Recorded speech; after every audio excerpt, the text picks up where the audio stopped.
பேரன்பிற்குரிய கல்லூரி பேராசிரியர்களே, இந்த வீடியோவில் ஒரு முக்கியமான விஷயம் குறித்து நம்ம பேச போகிறோம். முழுக்க இது எவரையும் தனிப்பட்ட முறையில் தாக்கக்கூடிய விஷயம் கிடையாது. சிலரினுடைய குமுறல்களை வெளியே கொண்டு வர வேண்டும் என்பது தான் இதனுடைய நோக்கம். எனவே ஒருவரை மட்டும் நாம் சுட்டி காட்டுகிறோம் என்று தயவு செய்து நினைத்து கொள்ள வேண்டாம்.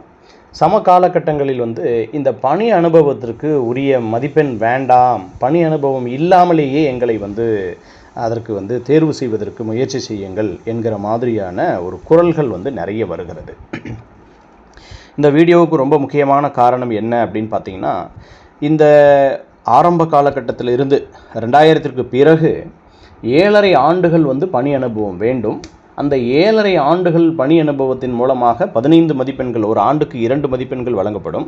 இந்த 15 மதிப்பெண்களை வைத்துக்கொண்டு 34 மதிப்பெண்கள் என்கிற ஒரு முறையை சுட்டிக்காட்டி அவர்கள் இதற்கு முந்தைய காலகட்டங்களில் உதவி பேராசிரியர் தேர்வு அப்படின்றது வச்சுட்டு இருந்தாங்க.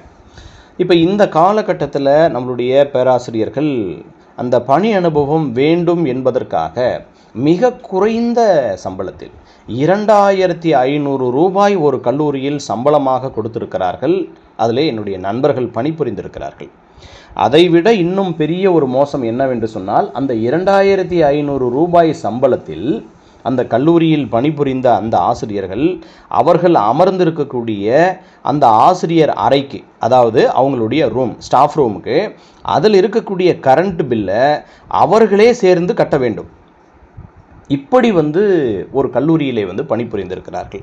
இதுபோல் என்னுடைய காதுக்கு வந்த ஒரு சில செய்திகளை நான் இங்கு சொல்லியிருக்கிறேன்.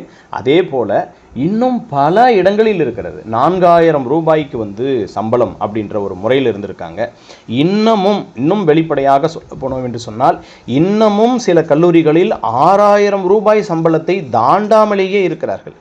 இன்றைக்கு சர்வசாதாரணமாக ஒரு பெட்ரோல் பங்கில் வேலை செய்யக்கூடியவர்கள் கூட என்ன அப்படின்னாக்கா, உடனே நீங்கள் பெட்ரோல் பங்கில் இருக்கக்கூடியவர்களை நாம் எதுவும் தகுதி குறைவாக மதிப்பிடவில்லை, இருந்தும் சொல்கிறோம். அதில் இருக்கக்கூடியவர்களுக்கு கூட என்ன சம்பளம் அப்படின்னு சொல்லி பார்த்தீங்கன்னா 15,000 சம்பளம் கொடுக்குறார்கள். ஆனால் ஒரு பிஏ படித்து, எம்ஏ படித்து, அதற்கு இடையிலே பிஎட் வேறு படித்து, இவர்கள் எல்லோரும் புரளியை கிளப்பிவிட்டு பிஎட் படித்தால் அரசு வேலை கிடைத்து விடுகிறது, பிஎட் கிடைத்தால் தான் பெண் கொடுப்பார்கள், பிஎட் படித்தால் தான் கல்யாணம் நடக்கும் என்று இடையிலே தேவையில்லாமல் ஒரு பிஎட் வேறு படித்து, அந்த பிஎட் படித்ததற்கு பிறகு எம்ஏ படித்து, எம்ஏக்கு பிறகு நெட்டு செட்டு அப்படின்னு சொல்லி அதை பாஸ் பண்ணி, அதற்கு பிறகு கண்டிப்பாக பிஹெச்டி இருக்கணும், அப்போ இருந்தால் தான் அரசு பணி கிடைக்கும் அப்படின்னு சொல்லிட்டு பிஹெச்டி பண்ணி ஒவ்வொரு வருஷத்துக்கும் 2 மதிப்பெண்கள் வேணும் அப்படின்னு சொல்லிட்டு அந்த 2 மதிப்பெண்களை குருவி சேர்ப்பதை போல இந்த மாதிரி பல அடிமைத்தனம் செயல்களை எல்லாம் செய்து, இன்னும் சொல்ல போனோம் அப்படின்னு சொன்னால் பல இடங்களிலே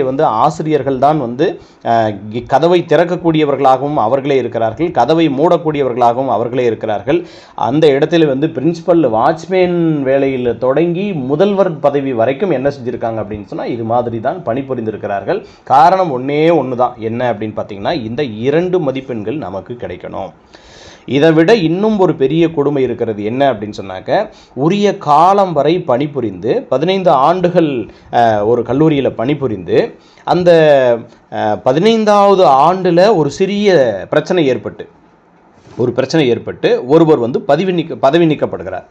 அப்படி பதவி நீக்கப்படுகிற போது அவருடைய பணி அனுபவத்தை, அவருடைய சேலரி அக்யூடன்ஸை அவர்கள் தரமாட்டோம், உன்னால் முடிந்ததை ஆனதை பார்த்துக்கொள் என்று சொன்னவர்கள் இருக்கிறார்கள். அவரால் பணிக்கே போக முடியாமல் பல பேரினுடைய கை கால்கள் எல்லாம் போய் விழுந்து போராடிய கதையெல்லாம் இருக்கிறது. சரிங்களா? அதற்கு பிறகு இன்னும் சில இடங்களில் பார்த்தீங்க அப்படின்னு சொன்னால், இதை விட ஒரு படி மேலே போய் இங்கே ஒவ்வொரு டிஆர்பி வருகிற போதும் ஒரு பணி அனுபவ சான்றிதழ் பெற வேண்டும் அப்படின்னு சொன்னால், ஒரு பணி அனுபவத்துக்கு ஒரு மாதத்திற்கு 10,000 ரூபாய் கொடுக்க வேண்டும். அதாவது ஒரு ஆண்டு முழுவதும் உங்களுக்கு பணி அனுபவ அந்த சம்பள விவர பட்டியல் வேணும் அப்படின்னு சொன்னால் ஒரு வருடத்திற்கு 10,000 ரூபாய் கொடுங்கள் அப்படின்னு சொல்லிட்டு, ஒவ்வொரு வருஷத்துக்கும் 10,000லேருந்து 20,000 30,000 அப்படின்னு சொல்லிட்டு என்ன பண்ணியிருக்காங்க அப்படின்னா, பணம் வாங்கி கொண்டு தனியார் கல்லூரிகள் அவர்களுக்கு இந்த பணி அனுபவ சான்றிதழை கொடுத்திருக்கிறார்கள். அப்படி கஷ்டப்பட்டு அதற்கு பிறகு ஆர்ஜேடி ஆஃபீஸுக்கு போனோம் அப்படின்னா அவங்க என்ன செய்வாங்க அப்படின்னு சொன்னால், இந்த சிஎல், இதுக்கு முந்தைய காலகட்டத்தில் இருந்தது, இந்த சிஎல்லாம் எடுத்துடணும், சனிக்கிழமை ஞாயிற்றுக்கிழமை நீங்கள் பணிபுரியல இல்லையா, அப்போ சனி ஞாயிறுகளை எல்லாம் வந்து உங்களுடைய பணி அனுபவத்தில் நம்ம குறைக்கிறோம் அப்படின்னு சொல்லிட்டு கோயம்புத்தூரில் இந்த ஏறத்தில் இந்த ரேஸ் கோர்ஸுக்கு பக்கத்தில் இருக்கக்கூடிய ஆர்ஜேடி ஆஃபீஸில் இரவு 2 மணி வரைக்கும் 2009ன்னு நினைக்கிறேன், இரவு 2 மணி வரைக்கும் ரேஸ் கோர்ஸில் இந்த பணி அனுபவத்தை வந்து பெறுவதற்காக அங்கே வந்து இந்த ஏறத்தாழ இந்த லாரிகளில் வந்து தினக்கூலியாளர்களை ஏற்றி செல்வதற்காக வந்து காத்திருப்பாங்க இல்லைங்க, அந்த மாதிரி இவ்வளவு டாக்டரேட் படித்தவங்க, இவ்வளவு நெட்டு செட் பாஸ் பண்ணவங்க எல்லாம் அந்த இடத்துல வந்து காத்து கிடந்தார்கள். அப்படித்தான் அவர்கள் வந்து பணி அனுபவத்தை பெற்றுக்கொண்டு வந்தார்கள். அப்படி வந்து விண்ணப்பித்தவர்களுக்கு அதற்கு பிறகு வந்து பல்வேறு நடைமுறைகள் வந்து அப்புறம் வந்து சான்றிதழ் சரிபார்ப்பு செய்யப்பட்டு அதற்கு பிறகு என்னாச்சு அப்படின்னு பார்த்தீங்கன்னா, அதனால் இந்த அடுத்த பிறகு வரக்கூடிய விஷயங்கள் உங்களுக்கு தெரியும். நான் வீடியோவினுடைய சுருக்கம் கருதி அடுத்த இடத்துக்கு போகிறேன். இது மாதிரி ரொம்ப கடுமையான பல விஷயங்களில் வந்து அவர்கள் வந்து தாங்கி தான் இந்த பாதைக்கு வந்து வந்திருக்கிறார்கள். எல்லா இடங்களிலேயும் 7.5 ஆண்டுகள் இருந்துச்சு அப்படின்னு சொன்னால் நமக்கு வந்து அந்த 15 மதிப்பெண்கள் முதுமையாக கிடைத்துவிடும்.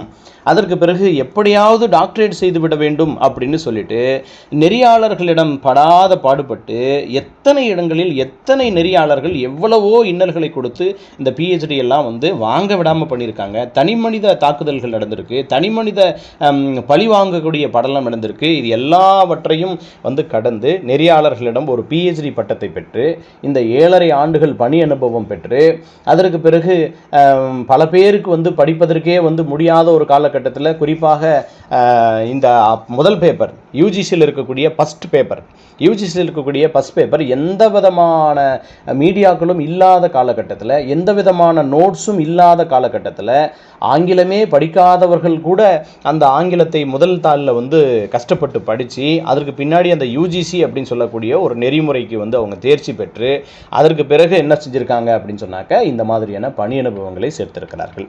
உடனே வந்து சில பேர் வந்து சொல்லுவாங்க, என்ன சொல்லுவாங்க அப்படின்னாக்க, சார் நாங்களும் தான் யூஜிசி பாஸ் பண்ணியிருக்கிறோம், அப்போ நாங்கள்லாம் அவ்வளோ கஷ்டப்படலையா அப்படின்னு சொல்லலாம். இந்த சமகால கட்டத்தில் தேர்ச்சி பெறுவது என்பது வேறு, கடந்த 10 ஆண்டுகளுக்கு முன்னால், 15 ஆண்டுகளுக்கு முன்னால், 20 ஆண்டுகளுக்கு முன்னால் அந்த தேர்வுகளில் தேர்ச்சி பெறுவது என்பது வேறு. சரிங்களா? இன்னும் சொல்ல போனோம் அப்படின்னா 2009க்கு முன்னால் தேர்ச்சி பெற்றவர்கள் எல்லோரும் இதே மாதிரியான கட்டுரை வினாக்களை எழுதி தாள் 3ஆக இருந்தது. தாள் 1, தாள் 2, தாள் 3 என்று இருந்தது. அப்போ 2009க்கு முன்பு தேர்ச்சி பெற்றவர்களுக்கெல்லாம் வந்து உண்மையிலேயே ஒரு பெரிய ஒரு தனி மதிப்பே கொடுக்க வேண்டும். என்ன காரணம் அப்படின்னு சொன்னாக்க, அன்றைக்கு 3 தாள் இருந்தது. 2வது தாள் வந்து 1 மதிப்பெண் வினாக்களாக இருக்கும், 1வது தாள் வந்து ஆங்கிலமாக இருக்கும், 3வது தாள் அப்படின்னு சொல்லக்கூடியது வந்து கட்டுரை வடிவிலான வினாக்களாக இருக்கும். அதுவும் வந்து அந்த தேர்வும் ரொம்ப கடுமையாக இருக்கும்.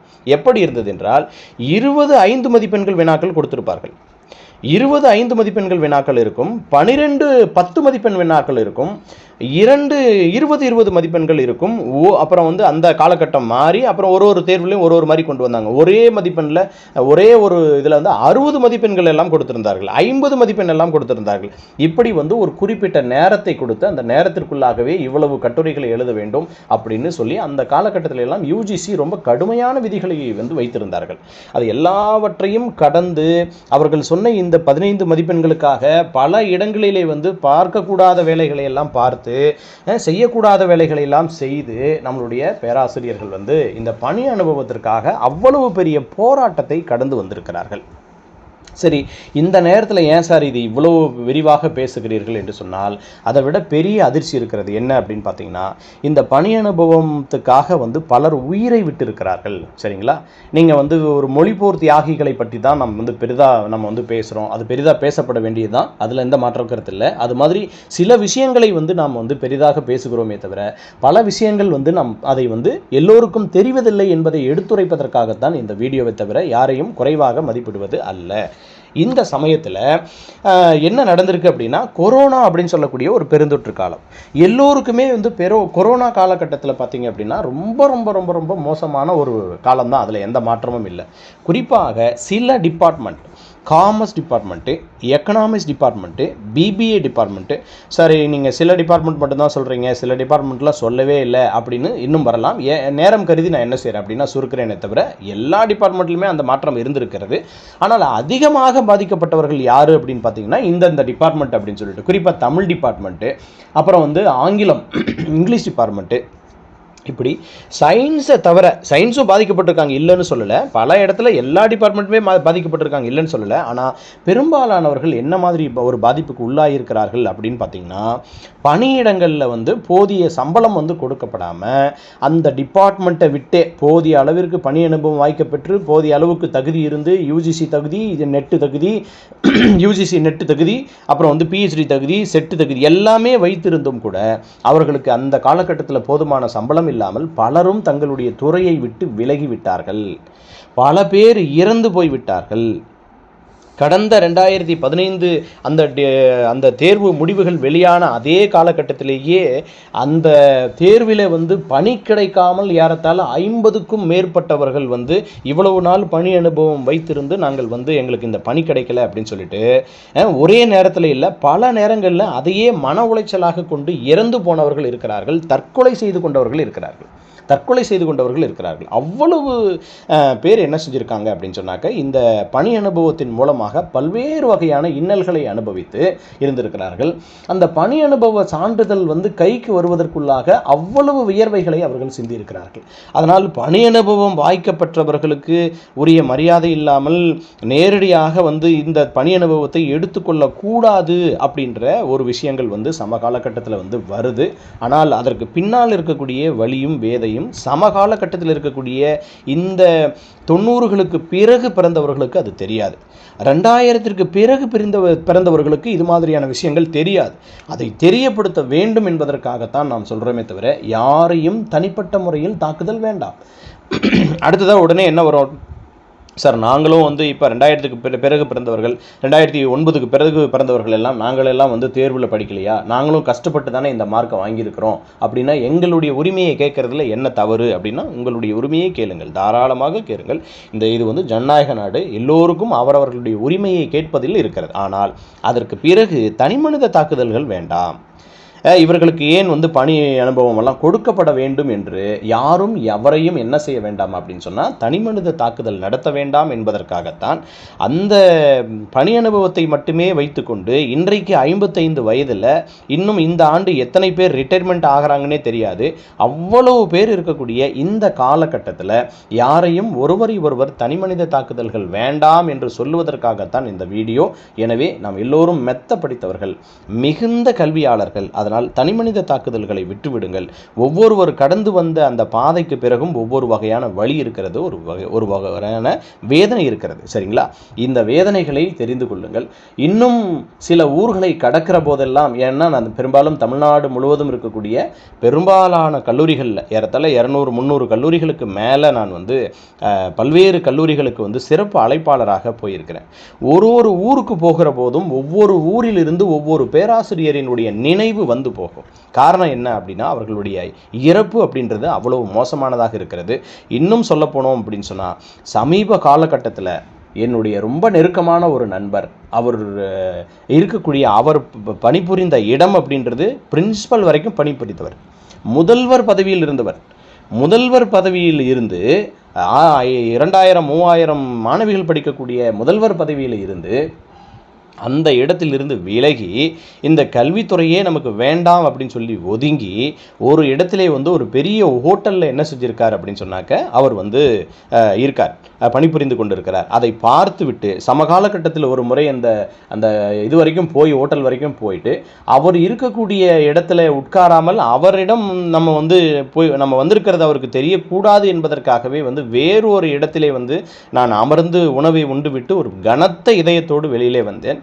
இப்பொழுது யோசித்து பாருங்கள், இந்த பணி அனுபவம் என்பது, இந்த மாதிரியான விஷயங்கள் என்பதெல்லாம் எந்த அளவிற்கு இருக்கிறது அப்படின்றதை கொஞ்சம் நினைத்து கொள்ளுங்கள். நான் எவருடைய பெயரையும் குறிப்பிட்டு சொல்லவில்லை. இது ஒன்று. இன்னொரு இடத்திற்கு செல்கிற போது காரில் இருந்து இறங்கி வந்து பெட்ரோல் போட்டுட்ருக்கோம். பெட்ரோல் போட்டுட்ருக்கிற போது பார்த்தீங்க அப்படின்னா, அவர் வந்து ஒரு கேப் போட்டிருக்கிறாரு. அவர் வந்து காமர்ஸ் டிபார்ட்மெண்ட் கூட சொல்ல வேண்டாம், காமர்ஸ் டிபார்ட்மெண்ட்டில் முதுமுனைவர், அதாவது 2 PhD வாங்கினவர். முக்கியமானவர். அவர் பார்த்தீங்க அப்படின்னு சொன்னாக்க அவர் பெட்ரோல் பங்க்கில் வந்து பெட்ரோல் போட்டுட்ருக்கிறார். குடும்ப சூழல் காரணமாக இது மாதிரி பல பேர் என்ன செஞ்சுருக்காங்க அப்படின்னு சொன்னாக்க வந்திருக்கிறாங்க. இந்த பட்டியல் நம்ம சொல்ல சொல்ல நீண்டுக்கிட்டே போகும். வீடியோவினுடைய நீளம் கருதி குறைக்கிறேன். அதனால் தயவு செய்து யாரையும் தனி மனித தாக்குதல்கள் தாக்க வேண்டாம். எவருடைய தகுதியையும் குறைத்து மதிப்பிட வேண்டாம். உங்களுடைய குறையை சொல்லுங்கள், அதில் நியாயம் இருக்கிறது. இன்னொருவருடைய விஷயத்தை வந்து குறைத்து மதிப்பிட வேண்டாம் என்று கேட்டுக்கொள்வதற்காகத்தான் இந்த வீடியோ. அனைத்து பேராசிரியர்களுக்கும் நல்வாழ்த்துக்கள்.